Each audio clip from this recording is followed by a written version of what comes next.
One thing that I wish we could have done differently, and it wasn't necessarily doing something different, would have been allowing us to have a little more time to set up appointments to actually go out to see homeless shelters and how they function and how people react, and actually just have a few more opportunities to just talk with more homeless people to see how willing they are to accept help and who really wants it and what they were looking for and how.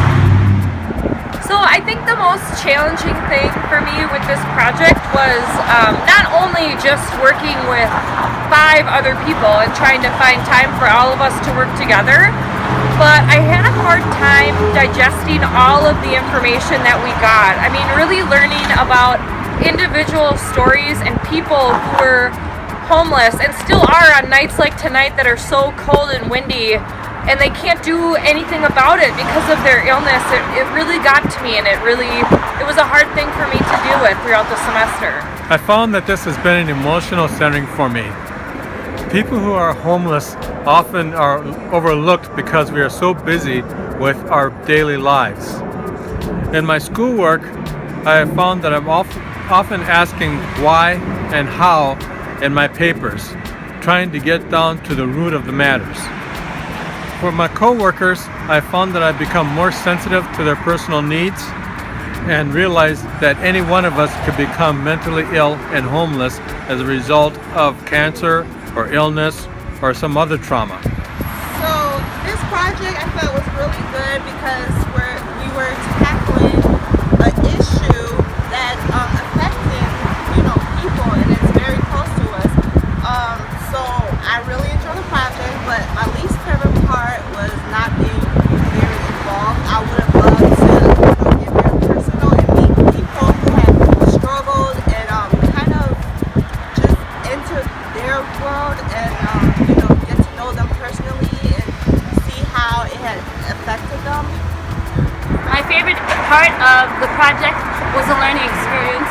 Going into this project, I assumed that a lot of homeless people just want money for drugs and alcohol, and towards the end I realized that that's not the case, that a lot of them are suffering and are mentally ill, and this opened my eyes and made me realize that we can have an impact and we can help change their circumstances. It's been a long journey with this project, and I've learned so much about the homeless and the mentally ill. I had no idea that someone really close to me had suffered from mental illness and ended up being homeless. That was our interviewee, Jason Diabolon. He was my hairdresser for about 10 years. He was really successful, and all that time that I was going to see him, I never knew that he was battling a mental illness.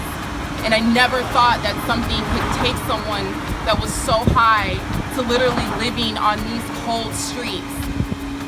There's so much that I want to do to change this, and this project for me has hit home on a personal note because someone I know has suffered from it, and I hope to be able to carry this on beyond this class and work with more resources to try to expand them to raise money to help these people.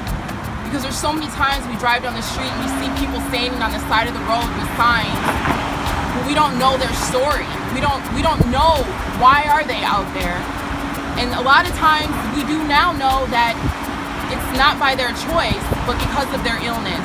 And I think we have to start by giving them the option of having the resource to handle their issues and their mental illness and to get the help that they need if they choose it.